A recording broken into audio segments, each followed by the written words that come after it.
troisième piste, pour aller plus loin, on a vu tout à l'heure qu'il y avait des membranes qui étaient par vapeur et des membranes qui étaient frein vapeur. Et que la grandeur, pour savoir si c'était frein vapeur ou par vapeur, c'était le SD.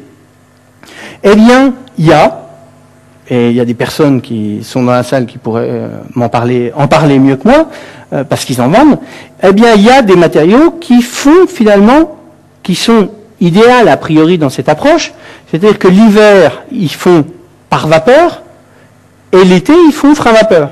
C'est-à-dire que l'hiver, ils ont un SD, en fait, ils ont un SD qui évolue en fonction de la température et de l'hygrométrie du lieu, et je dirais, l'hiver, ils sont relativement fermés, et l'été, ils sont relativement ouverts.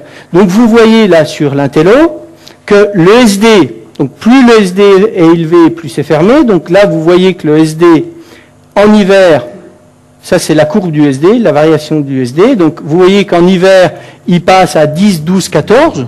Donc on a dit tout à l'heure qu'un par vapeur, c'était à partir de quelque chose comme 10 mètres. Donc c'est l'hiver, un par vapeur, et l'été, il descend en dessous d'1 mètre. Donc si vous avez des problèmes d'humidité, eh bien l'été, a priori, ça peut marcher.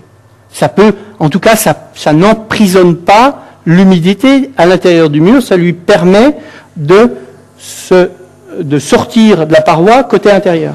Donc là, vous avez deux produits qui sont présentés. Intello de Proclima, donc qui doit être présenté sur le stand là, puisqu'il y a des gens de Proclima ici. Et il y a Isover qui a fait un matériau similaire, le Vario. Donc le SD du Vario, c'est entre 0,2 et 3 mètres, et le SD de Proclima, c'est entre 25 cm et 10 mètres, 10-12 mètres. Donc c'est une piste, c'est un produit comme le précédent qui va nous permettre de mieux trouver des réponses techniques à notre problématique. Et il y a les enduits extérieurs isolants en complément d'une isolation thermique par l'intérieur. Et ça, c'est une solution que j'ai déjà vue plusieurs fois à l'étranger, mais jamais en France. En France, on se dit soit on isole par l'intérieur, soit on isole par l'extérieur.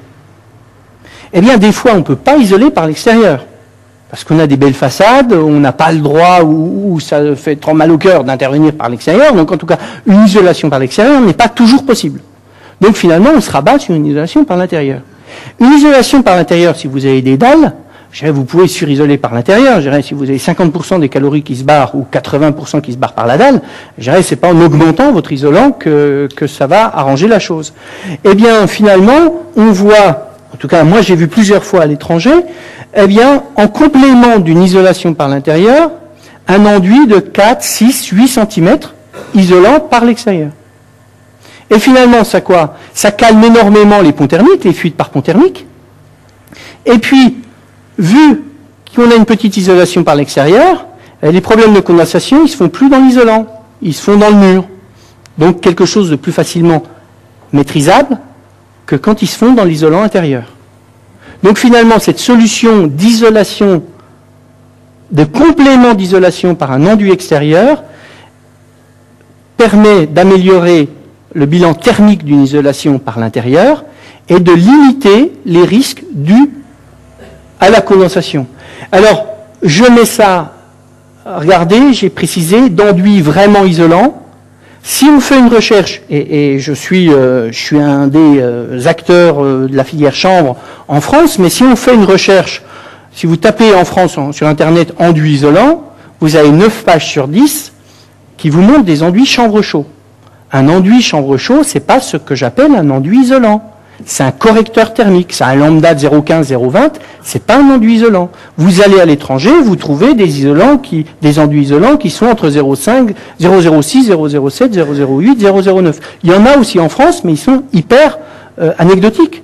On va trouver, mais enregistrer que ce que j'appelle, moi en tout cas, alors que je suis quand même particulièrement sensibilisé à l'utilisation de matériaux naturels et de matériaux puits de carbone, un enduit isolant, c'est pas un enduit chanvre chaud. Un enduit chanvre chaud, c'est un correcteur thermique.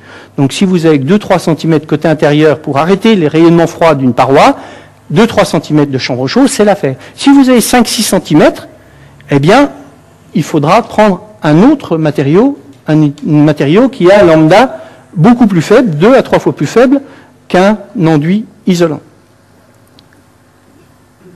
Hop. Voilà, et là je vais en profiter pour boire un petit coup. Je laisse l'ordinateur faire son travail.